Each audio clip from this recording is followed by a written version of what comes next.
Hello, the one and only Xylophony with a special announcement. We now know when ARK Survival of the Fittest is going to be released to the public, and it's going to be August 13th, coming up.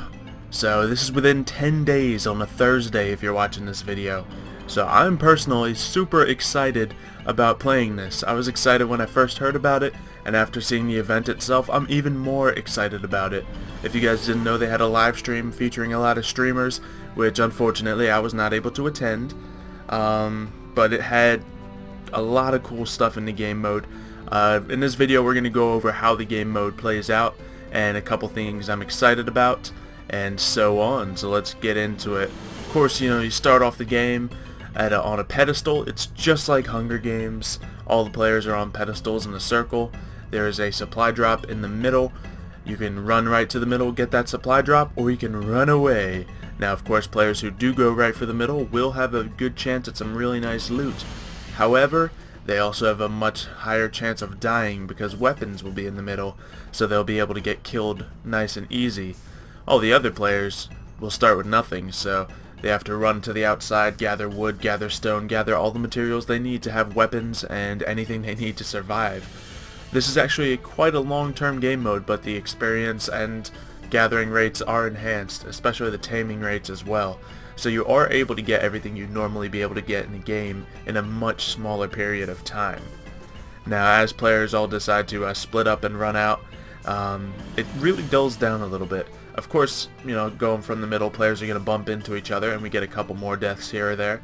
But largely, there's a period in the game where everyone just wants to, progress, gather, tame dinosaurs, and make themselves stronger, so when they do get into a fight, they're ready for it. There's a lot of preparation that comes down into this.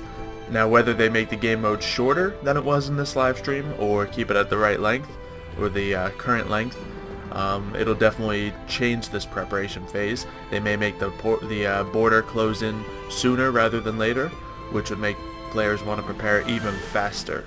But there's definitely a lot of different methods that you can prepare for the battle. You can either, try to just straight level up yourself, so you can make yourself a very strong player, get to the higher tech trees.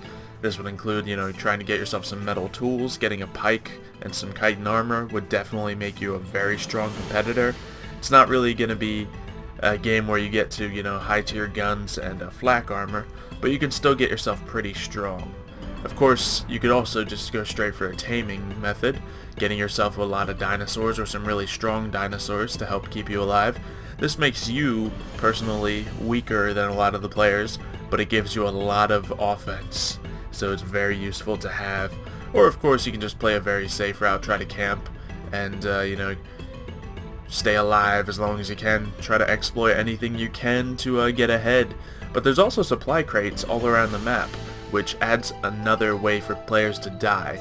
The supply crates give you better loot, such as saddles that you wouldn't normally be able to get, armor that you wouldn't normally be able to get, and even guns. So when players go to these supply crates, obviously other players are going to see them and want to go towards them. This is a great time for players to meet up, fight, and potentially kill each other. Now, this will also give players items, keeping the game, exciting and, well, difficult for a lot of people. Even a couple hours into this game, or depending on, of course, how long this game's going to be, maybe about halfway through, there's going to be a mega supply crate in the middle. And now this mega supply crate has a lot of good stuff. There's like T-Rex saddles, some guns in there, all kinds of good stuff. If you do not have much, you want to be at this, and you want to get some stuff out of it. Now, this is also probably the most likely place for other people to come. It's directly in the middle of the map. It has great stuff, and other players are going to want to take that from you. Now, this is where it comes down to how you've been progressing. At this point in the game, if you've been trying to go the metal route, getting yourself some tools, it may not stack up to players who have tamed a good amount of dinosaurs, because those dinosaurs will already be active, already be at their full strength. So there's not really a lot of place for them to scale even further. They will be very tough to beat. So it really depends on what you can do. Of course, the best thing you could do is just run in there on a swift dinosaur like, a raptor, grab something and then run out. That will probably be the best tactic. But, you never know what would happen if you happen to have, a Carnotaur or T-Rex by that time. Maybe you just want to camp the middle and keep all the stuff for yourself, kill every player that comes by. But of course there's always the risk of one player coming and being stronger than you. So aside from that, there's other special events that happen, and these definitely add a lot of flavor to the game. There's things such as temperature changes. They make it super hot or super cold for everyone, so you need to eat a lot of food. There's mega fog, which you know how annoyed I get by fog. This makes it so you can't see anything, especially at night. You can't see 3 feet in front of your face. And my personal favorite, the dinosaur drops. They will straight up drop either herbivores or carnivores down. Now if they drop carnivores, those carnivores will be aggressive and they will likely attack you. So this is the most dangerous one that could happen. If you have yourself a structure built, you'll be pretty safe against this kind of thing. If you have yourself, a lot of run speed, you'll also be safe against this. But if you've been trying to stack up your offense and you don't have a lot of defense, then this is where you could be in a lot of trouble. When, a bunch of raptors or even a Spinosaurus comes out and just tries to attack you out of nowhere, from the sky, quite literally. So these events will make things very interesting in the game. Some people might get salty when they die by them. I probably will as well, to be honest, but I think it definitely adds a really fun aspect to the game. Another just minor thing is when someone dies, their picture appears up in the sky, and it fires off a cannon and says, "This person has died. They were from this team," and so on. So once again, it's adding to that whole Hunger Games theme, and it's just a crazy, a really good looking feature to add to the game. It's something small, but it just makes the whole game so much more immersive that I think it is very interesting.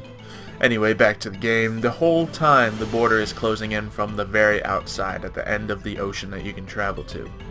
So, by the end of the game, it'll close in at that middle point where the mega supply drop was. This is where players are going to be forced to battle, because they're going to be pushed up against each other. Now obviously some players could, hide on the outsides, try to be, cheeky and, not get themselves into trouble. But other players will be trying to get lots of kills, because when you get kills, you get experience from that player. Now if they were a high level player, you get a lot of experience and an experience boost. So this will persuade players to kill each other the whole game, really.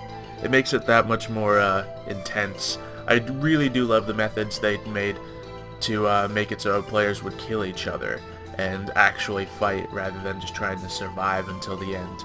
It definitely helps you out. Now in the game itself, on Twitch when this was played, a lot of players were doing large alliances. There was even a team of 6 setting themselves up in the middle. So there's a lot of ways you can play this game, and that is one of them. Now obviously if you have a team of 6 in the middle, the other players will catch on and decide to not kill each other right away. Maybe team up on the bigger team in the middle. So it's all a bunch of mind games. I really love that about it. I'm personally not too upset about you being able to ally with other players, because that just has a whole bunch of risks up to itself. But I don't know, let me know what you guys think. Other than that, once it gets into the middle, last man standing wins, standard Hunger Games, and it's just like that. I am so excited to get playing this game. I'm probably going to be posting daily videos on this when it comes out, maybe go into every other day, because it's just really exciting. I always like those kinds of game modes, and this is probably my favorite game right now, so it is going to be amazing. Hopefully you guys agree. I will definitely be doing a lot of it. Let me know what you think of the game mode in the comments down below, and I will make sure to get back to you on that. Leave a like on the video if you have enjoyed, and let me know how excited you are for this. It is going to be amazing.